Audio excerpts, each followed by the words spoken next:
Assalamualaikum warahmatullahi ta'ala wabarakatuh. I am Nurhaina J. Dalandas from BS Ed English 1B. And my topic is about creating a green school. First, what is a green school? A green school is a school that creates a healthy environment conducive to learning while saving energy, environmental resources, and money. The whole school should be involved in practical initiatives, for example, saving water, recycling materials, and saving energy. Outdoor education and time spent in nature locally, whether the schoolyard, a park, or a field trip, it is critical components of a hands-on, place-based experiential education. And now, let's proceed to characteristic of green school. First, it protects health.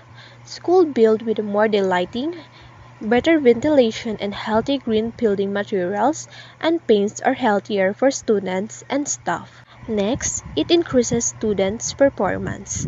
Students' test score can improve up to 20% when students learn in green classrooms. Next, it saves energy and money. Operating costs for energy and water in a green school can be reduced by 20% to 40%. Next, it reduces carbon emissions. Green schools significantly reduce carbon dioxide emissions. Next, it reduces water usage. On average, a green school reduces water usage by 32% that has direct savings for the buildings. Next, it improves teachers' retention. A green school can reduce teacher turnover by as much as 5%, which improves students' learning and school community, and can result in financial savings for the school. Next, it improves daily attendance. It reduces absenteeism by 15%. Next, it provides a unique education opportunity. School can become teaching tools and important features of science, math, and environmental curriculum when green features. Advanced technology and design in school are used to motivate students about learning real-world applications in green technology and using school and schoolyards as living laboratories. Next, it creates green jobs. Investing in creating green school is an investment in green jobs, including green construction, building product manufacturing, and green architecture. Next, it provides equity. Greening public schools create an opportunity to improve the health and educational settings for all students.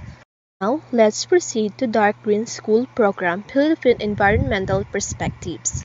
A dark green school (DGS) is a school that delivers environmental to students in informal lessons, as well as in activities education through assimilation of the environmental philosophy by outside the classroom. Accordingly, schools must A.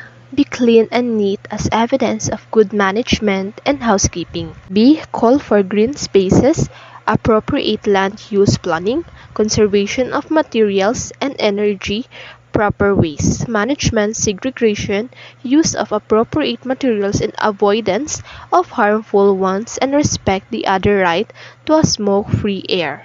C. Have management policies and guidelines that would create a healthful and ecological campus. D. Have a well-planned environmental curriculum for all levels, adequately oriented and trained faculty, and a D. Have a well-planned environmental curriculum for all levels, adequately oriented and trained faculty, and administrative, library, and financial support. E. Have faculty and students who are aware of and appreciate the environmental program of the school. F. Reach out to an outside community to spread concern for Mother Earth and facilitate projects and programs that improve the environment. G. Engage in research that adds knowledge in the ways of nature and the impact of human activities.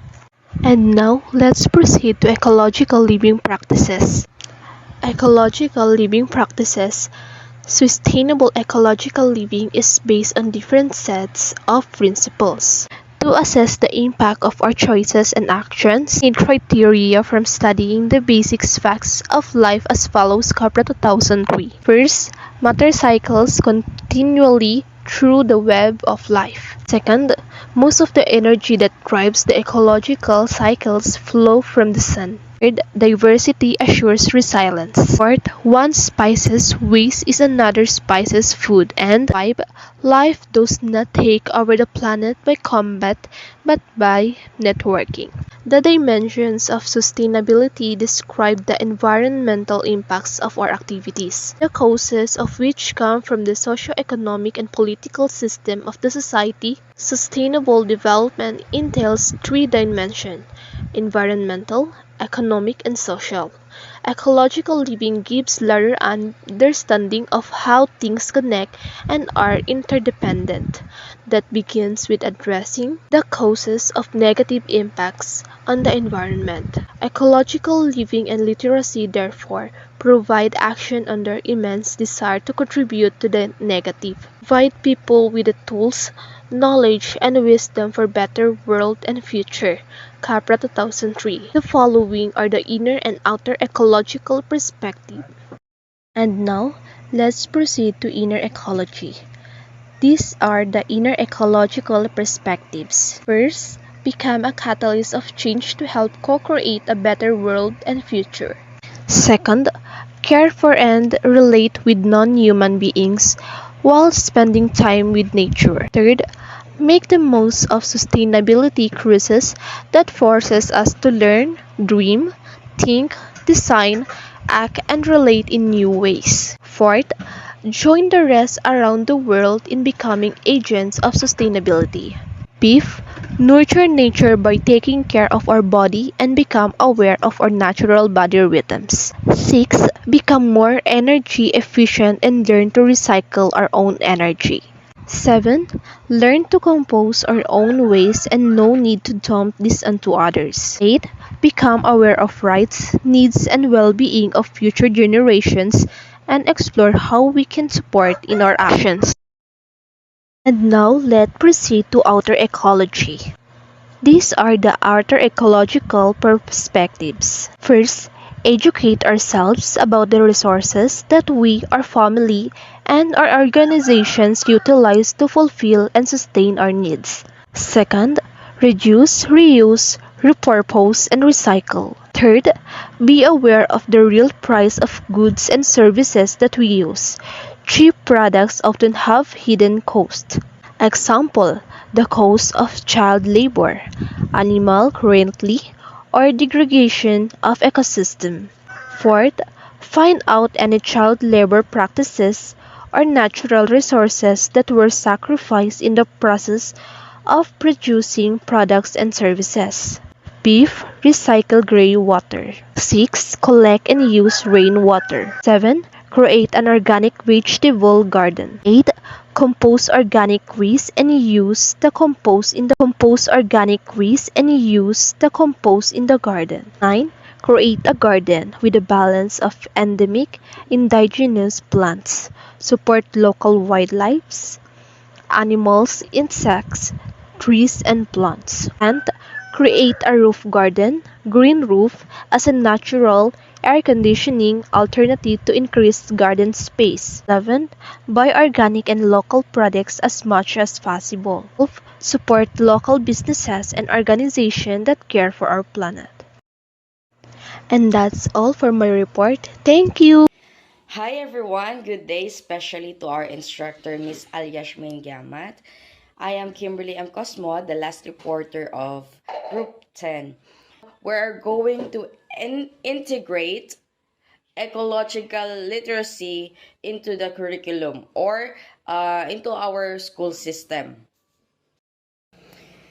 And according to SLY in 2015, the Center of Ecoliteracy or Ecological Literacy promotes a variety of teaching strategies based on practices that are developmentally appropriate to students' level and are brain-based to foster knowledge, skills, and values essential for sustainable living. Now, the students learn best when teaching strategies are varied. no, there is a variation of teaching strategies. Like say, for example, some may learn through hands-on activities.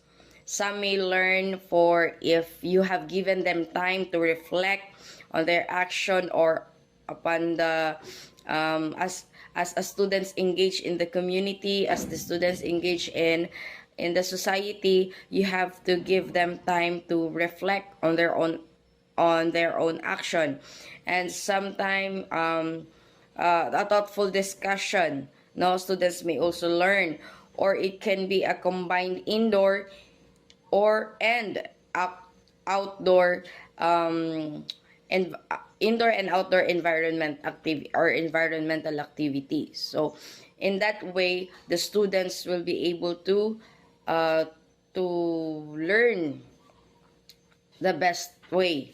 No, and then according also to slide, there are um, five learnings that we can get in integrating ecoliteracy into our curriculum. The first one is the place-based learning. Place-based learning is an experiential learning that engages students in their own environment, and it is a strategy that captures their imagination and advances environmental stewardship and civic engagement. It is actually an instructional approach that focuses on developing students' sense of place and learning through exploring the environment, such as field trips, community service, internships, no, and any other outdoor activities. So that's what is place-based learning.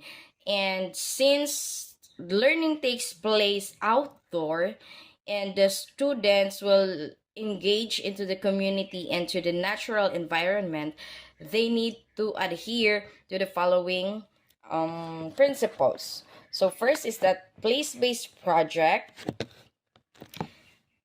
are integrated back into the classroom. Second is students want to learn in order to apply their knowledge to solving real problems. Third principle is that students play an active role in redefining and recreating projects. Fourth is that students collaborate with local citizens, organizations, agencies, business, and governments. And number five, students help make plans that shape the future of their social, physical, and economic environments.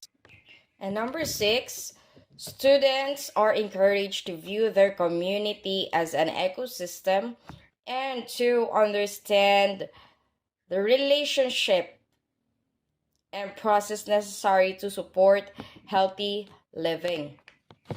Now, with these principles that the students need to follow, um, the students will, with these principles, no, it simply reflects that it uses the community as a classroom. No, it aids students in the development of critical thinking skills and enrich learning of the students, and it also help the students not to have the foundation for understanding global issues, and educators are to encourage, to consider each student past experiences to understand how they will take in new information.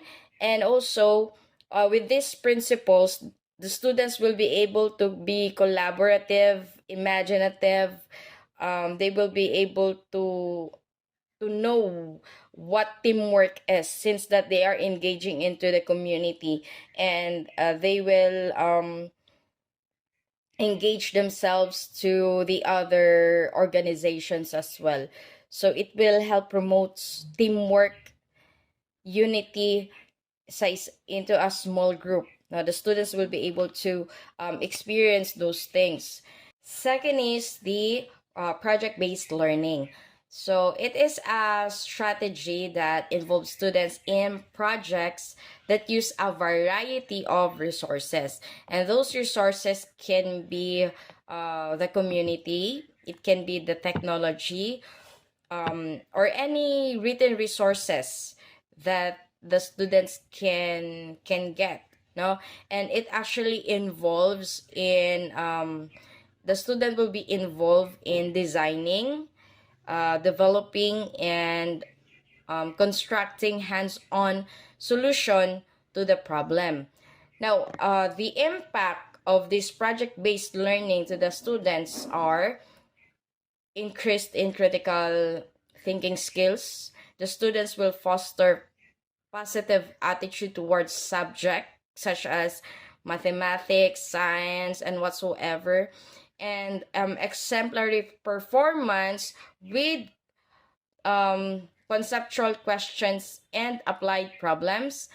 And number three, the third for the impact of this kind of learning is that it will improve the positive study and work habits of the students, and even the problem solving capabilities of the students, and also it will improve students self-esteem and confidence. Now, according to Dutch et al. In 2001, project-based learning can promote the development of critical thinking skills, problem solving abilities, and communication skills. And it can also provide opportunities for working in groups, trading and evaluating research materials, and lifelong learning. So that is according to Dutch et al. 2001. Third is the Socratic inquiry. This was named after the Greek philosopher Socrates. He believed that question stimulates learning. This Socratic inquiry, it's a type of questioning that deeply probes or explore the meaning, justification, or the logical strength of a claim, and the position or the line of reasoning. Now, in this Socratic inquiry, rather than teaching the students the information or giving them facts, so we as an educator, we need to encourage the student to ask questions about their values, about their presumptions, and even their preconceptions. Now, um, with the Socratic inquiry type of learning, so it has an outcome to the students, no? And the first is that the students will be able to reveal their beliefs, their misconceptions, and even their values. So, and eventually, when their questions were answered, it will clarify their thoughts related to the topic that has been discussed or related to the questions that they'd asked. Second is that the students are they become more adept in critical thinking because we are exercising their higher order thinking skills, right? The brain na exercise yung brain, so that's why the students became adept in critical thinking. Third is that the students improve their listening skills. Now, they will know how to listen to the reasons, to the logical explanations, stuff like that. And they learn to better articulate their thoughts and ideas, and they become more tolerant of diverse opinions. So that's what will be the outcome of the life of the students if we use this Socratic inquiry. Then the fourth is the experiential learning. It actually promotes students' involvement in the real world, no? And we as teachers, as an educators, our role is just to facilitate the learning, no? And actually experiential learning is well known as the process of learning by doing. So they learn as they do or as they experience the things that they wanted to learn. And in this experiential learning, it will lead to the behavioral outcome principles of the students. Now, the first outcome principle is that experiential learning is vital to school sustainability. Number two is that um, only through direct contact with the natural world will the students develop an in-depth understanding of fundamental ecological principles. And number three, by working with others um, to solve the real world problems, they develop skills at the heart of sustainable living. And number four, by this experiential learning, now when they participate in this kind of learning, or when the student participate in this kind of learning, they will frequently follow the learning cycle. And the number five behavioral outcome principle of experiential learning is that it is a process that starts with unstructured exploration and followed by concept formation and application. Now, in these behavioral outcomes, we can see that it will help the students now to be collaborative.